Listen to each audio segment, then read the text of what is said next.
हमारे बिहार राज्य में मद्य निषेध और उत्पाद शुल्क अधिनियम 2016 एक कानून बना हुआ है जिसको 2 अक्टूबर 2016 ईस्वी से इसे लागू किया गया है संपूर्ण बिहार में। और इस कानून का मुख्य उद्देश्य है कि बिहार में शराब का पूर्ण प्रतिबंध, अर्थात बिहार में शराब का निर्माण नहीं होगा, कोई खरीद नहीं सकता है, कोई बेच नहीं सकता है, कोई उस पर कब्जा नहीं कर सकता है, कोई उसका मतलब सेवन भी नहीं कर सकता है, कोई शराब को एक जगह से दूसरे जगह उसको परिवहन के तौर पे ले जा नहीं सकता है। और अगर ऐसा आप करते हैं, इस कानून के विरुद्ध में अगर आप जो हैं कि शराब से संबंधित किसी भी गतिविधि में संलिप्त पाए जाते हैं तो कम से कम 10 साल का जो है कि सज़ा का प्रावधान है।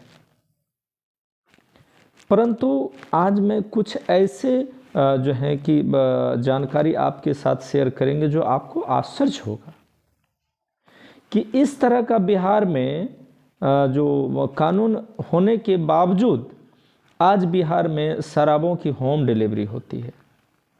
जो तीसरा और चौथा क्लासेज के बच्चे हैं वो स्मैक का सेवन करते हैं, सिगरेट पीते हैं, दारू पीते हैं, यहाँ तक कि जो हैं कि सूखे ड्रग्स का इस्तेमाल करते हैं, इंजेक्शन लेते हैं। ये समस्या हमारे समाज की बनी हुई है और इसमें महिलाएं और लड़कियां जो हैं वो पीछे नहीं है। हमने तो देखा है कि जो 3-4 क्लासेस के बच्चे हैं, जो लड़के हैं, वो जो हैं कि मतलब स्मैक्स पीते हैं, वो क्या बोलते हैं उसको, जो साइकिल का पंक्चर बनाने वाला ट्यूब्स को चिपकाने वाला जो उस कुछ होता है, उसको कहा जाता है सॉल्यूशन या पता नहीं कुछ, उनको पीते हैं। हम लोहिया चौक पे जा रहे थे तो एक देखे कि साइकिल वाले पंक्चर दुकान पे एक लड़का को बांध के रखा हुआ था।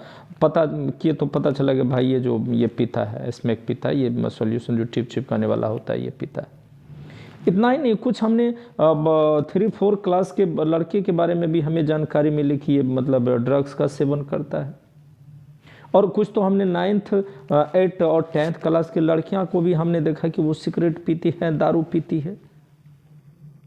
ये हमारे समाज में है।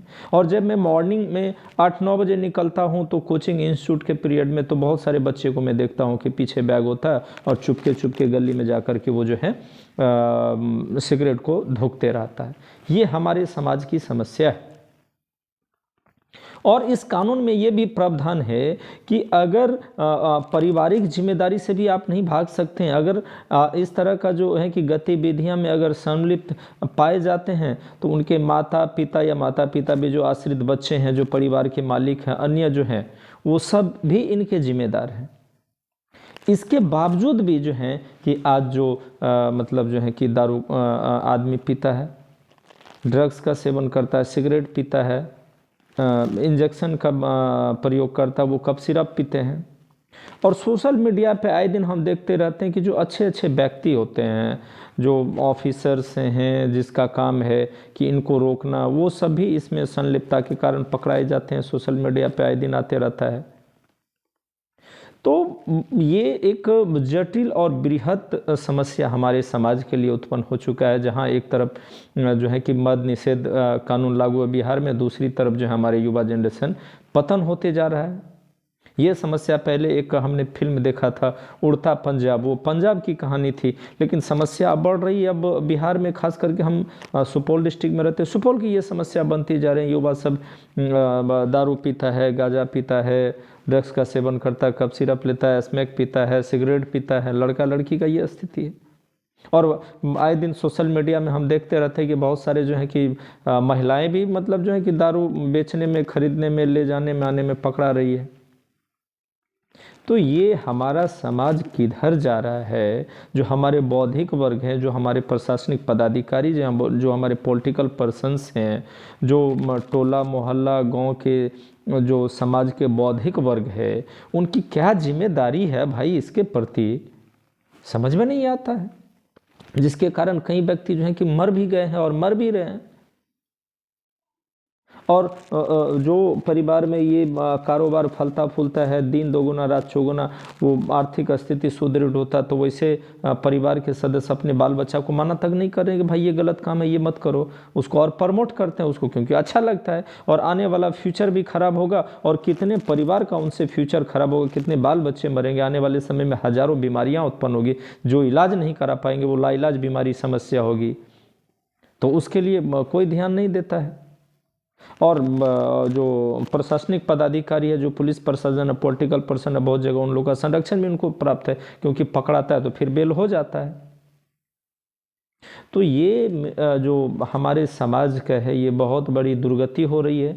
तो हम ऐसे जो माता पिता, अभिभावक से, पदाधिकारी से, पॉलिटिकल पर्सन से, जो बुद्धिजीवी व्यक्ति, हम सभी से निवेदन करते हैं कि अगर आपके संज्ञान में ऐसी बातें आती है आपके समाज के संदर्भ में, अड़ोसी पड़ोसी के संदर्भ में, तो आप उसको रोकिए, वैसे युवा को प्रमोट कीजिए, उसको समझाइए, वैसे माता पिता को भी समझाइए, उसको सहायता मत कीजिए, उसको प्रमोट मत कीजिए।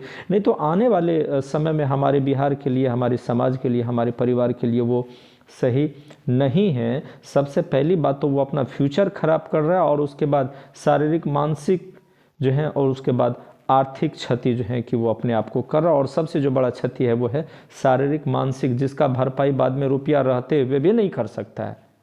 और कई परिवार के फिर घर भी बर्बाद हो रहे हैं, कई युवा युवती अपना फ्यूचर खराब कर रहा है, ज़िंदगी खराब कर रहा है। तो आप इनसे बचे, दूसरे को भी बचाइए, जानकारी फैलाइए, अवेयरनेस दीजिए, और सभी व्यक्ति जो हैं कि इस जो है कि कार्य में सहभागिता दीजिए, ताकि युवा जनरेशन बच सके।